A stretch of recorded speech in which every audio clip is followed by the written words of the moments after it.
Land of Bad is a movie that stars Liam Hemsworth, who is set to appear as the Witcher in season 4, and the one and only Russell Crowe.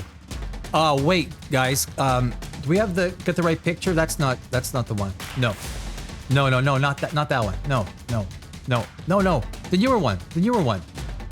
Oh, yeah, that's it. That's the one. Yeah, that's the one. There he is. He looks good. The good news is that he gets to sit in a chair for most of the movie.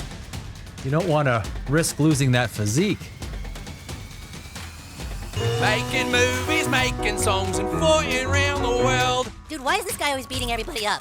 Welcome back to Poprageous. I'm Danny Alex, here in Los Angeles, Ground Zero, and we're reviewing Land of Bad, a fitting name for this movie that will most definitely flop very hard.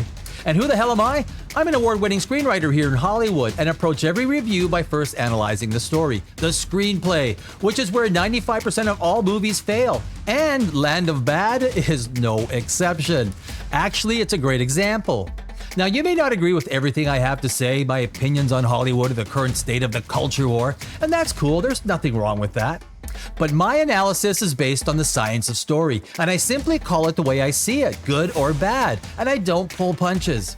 A bad movie always begins with a bad script that's missing key elements to engage audiences, allowing them to relate and sympathize with the protagonist. You have my sympathies. At the end of this review, I'll give you my score out of 10, so stick around. And a heads up, there are going to be some spoilers in this review. Now, there are a couple of good points in Land of Bad that deal more with some of the visual effects, use of camera angles and lighting, but everything that is egregiously wrong with this mostly garbage movie originates from the screenplay. And what confuses me is that everything wrong with this story is as obvious as a broken leg. Land of Bad validates my opinion that most actors, agents, managers, and studio executives, God, I hate calling them that, have little to no understanding of what makes a compelling story and or a great screenplay. If Russell Crowe and his team and the dozens of other industry people who read this script didn't see its obvious massive flaws, then you know that most of these people know shit about what makes a good story and this movie. Stupid is as stupid does, sir. Land of Bad will flop, and it will flop hard. There are three major elements to every story: the protagonist, the antagonist, and the conflict that's the source of tension, conflict, and stakes. That should resolve itself in a dramatic fashion in the third act near the end of the movie. The protagonist should be relatable and likable. The antagonist actively works to thwart the protagonist as a competent adversary. The more intense and meaningful the conflict, the more emotional engagement you get from the audience. These three critical elements must be clearly established within the first 10 to 15 minutes of the movie. So why does the story in Land of Bad not work? Well, this is a very poorly written B-level quality screenplay that literally fails to establish two of the three elements to create a compelling story. Not even a compelling story, a story period. There is no antagonist and no main conflict. Now, some of you are probably thinking, well, what do you mean, Danny? People are dying, getting shot, things are blowing up. Yes, that's conflict, but it's not the main conflict of the story. The main story conflict is that thing the protagonist is trying to get or achieve, as the antagonist tries to impede, obstruct, or even kill the protagonist on his quest to get it. For example, in The Terminator, the first scene establishes the antagonist, Arnold Schwarzenegger. We're shown his power, and with it, his threat level. The scene right after, we learn about Sarah Connor and then Kyle Reese. The conflict, the Terminator wants to kill Sarah Connor, and Kyle Reese has come back in time to protect her. Now, it's a simple and intense story premise that put James Cameron on the map because the story in the screenplay worked. It's simple, and simple is almost always a good thing for a movie.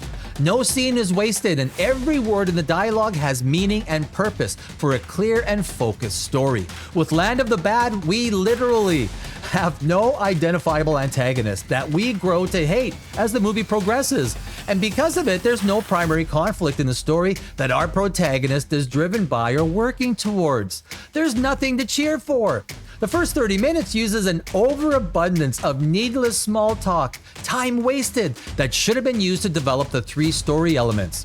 The Special Forces soldiers talk about Fruit Loops, marriage, wife, kids, war tech, as they tease the protagonist Kinney to a fault. The only thing the writer tells us about the impending mission is that a CIA agent was kidnapped by a Russian arms dealer. Like literally, that's it. That's all we are told. We are given no reason why the CIA agent was captured, what his mission was, who this Russian dealer is, what he was doing, the stakes if the 4 special ops soldiers fail their mission. We are given nothing. I have no idea what I'm doing. There has to be clear stakes if they fail in their mission, such as the CIA agent may have critical information that if killed will be lost forever, or that a war will break out between 2 countries if the mission does not succeed. Something, anything. We're 30 minutes into the movie and we have no reason to even care about the mission or any of the special ops soldiers. I mean, they lumber through the forest like amateur weekend warriors on a pig hunt rather than highly trained special ops soldiers. When they get to the compound to extract the CIA agent, a group of militants drives in from out of nowhere, killing the Russian arms dealer and his family. Now the story has no antagonist to even speak of. We're left in story limbo as 3 of the 4 special ops are killed, and the sole survivor, Liam Hemsworth, makes his way to the pickup point, the extraction area. There is no antagonist and no mission. We now assume the story is about getting back to the location for extraction. We get more needless small talk between Hemsworth and Crowe instead of building up the tension of that moment. How can writing this bad even come close to becoming a movie? It's mind-boggling. Once we get to the extraction point, a helicopter flies under a hail of bullets and RPGs. It results in Hemsworth having to run away to escape the ambush. So now the audience is led to believe the story is about survival, a kind of Rambo story perhaps? But no, Hemsworth is captured now, making us believe that the story is about escape. But wait. One of the special ops guys is alive and saves Hemsworth and tells us that there's one other guy that's still alive. So now we're led to believe it's a mission to rescue a fallen special ops guy. But no, they're captured and we're back to being an escape movie. There is absolutely nothing that this story or the second act has been working towards to give us a payoff in the third. It's just a random series of events stitched together with no story progression. There's no central conflict and no antagonist. There's nothing to cheer for, and the writer never established any emotional stakes tied to our protagonist for a payoff. At this point, Russell Crowe has been relieved of his duty because he's been on the job piloting an attack drone for over 12 hours. So he spends almost half of the movie shopping for groceries. I kid you not. He's literally shopping for groceries. And perhaps one of the most perplexing things above all else in this movie, there's a 1970s phone in the middle of the TV room at the main military base where apparently all important calls are forwarded to. Liam Hemsworth actually calls this phone at the end of the movie for help. Everyone at the base is busy watching a basketball game that seems to have been going on for the last 15 hours. We're supposed to believe that this 50-year-old beige wall phone is the communication heartbeat of this military special ops base. I mean, it's just unbelievable. Land of Bat isn't even a story. It's just a series of strung together events that has no relation to a coherent story. The writer didn't even believe there was a need to develop a main central conflict or even an antagonist for a payoff at the end. Like, my God, these are story basics, bro.